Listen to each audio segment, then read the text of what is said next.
No good tree bears bad fruit, nor does a bad tree bear good fruit.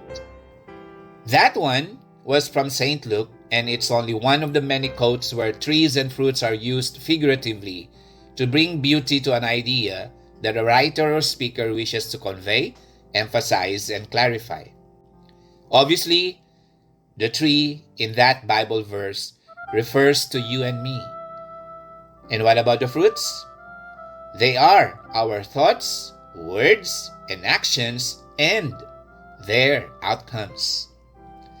Could there be other fruits? I believe there's none. The things we think, say, and do, and their eventual consequences or results are the fruits of the tree that we are. There's nothing else that would come from us through which we can be judged or valued as a person. We think consciously or subconsciously first before we say or do something. I refer to it as the think, say, do process. After processing an idea or a situation or any other kind of stimulus in our minds, we decide what actions to take or words to say thereafter. That's our response. You may call it a decision. Each tree is recognized by its own fruits. Thus, you should be careful of what you think and the decision you make afterward. They are manifestations of the kind of person you are and have consequences or results. I don't know if there can be any argument that can be offered against that assertion. You have first-hand knowledge of how you think and decide. You are aware of the kind of fruits you produce. What about their outcomes? The fruits you bear result in the reputation you build for yourself in the community where you belong and among your colleagues, peers, friends, and loved ones. Imagine reputation as the basket where your fruits, the decision you made in the past, are stored. What people say and think about you is your reputation. Your reputation is the consequence of your speech and action. But sometimes, even if you say and do good and always try your best to make the right decisions, some people will treat you negatively. Oh, don't mind them. Their reactions are boomerangs that would harm them, not you. Whatever you have accomplished at this stage in your life are also consequences of your past decisions.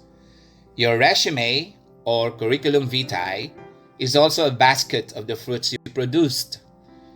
If people would scrutinize your resume, what would they see? What they see are your fruits. Success is one big and ripe apple in the apple tree. It is the end goal of all our personal and professional pursuits. But there's a fruit sweeter than success. And for me, that's happiness. That's what simple people with simple dreams who don't have a curriculum vitae to show try to grow in their tree. You would even hear people with grand dreams say they aim for success because they want to be happy. Their success is the source of their happiness. While for the simple folks I mentioned earlier, the simplicity of their life and desires makes them happy. Reputation, success, and happiness, the products of the decisions you make, are the fruits of the tree you become.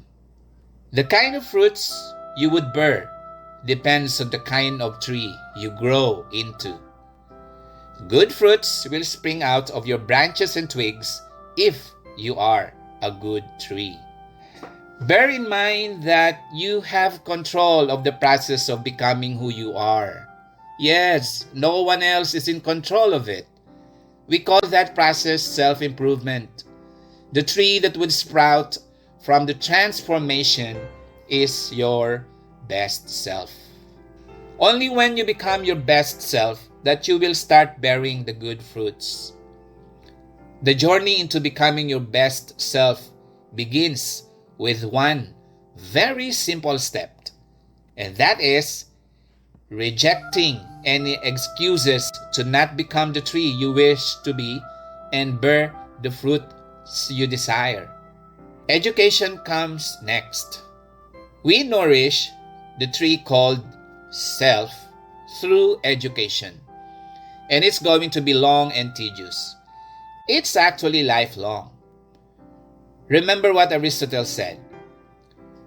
The roots of education are bitter, but the fruit is sweet. But with education, I don't mean just formal schooling. Schools are not the only place where learning can be had. Learning comes in many shapes and forms. Remember that. Learning makes you better than you were yesterday. Sometimes we feel discouraged when all the efforts we put into self-improvement seemingly do not bear fruit. We need to be patient. Rousseau tells us that patience is bitter, but the fruit is sweet. Molière added, the trees that are slow to grow bear the best fruits. There's one more fruit that your tree will eventually bear, and that is wisdom. You know it's there when you realize that growing the tree is more exciting than harvesting its fruits. What you will become, your best self, is beyond your reputation, more glittery than success, and more overwhelming than happiness.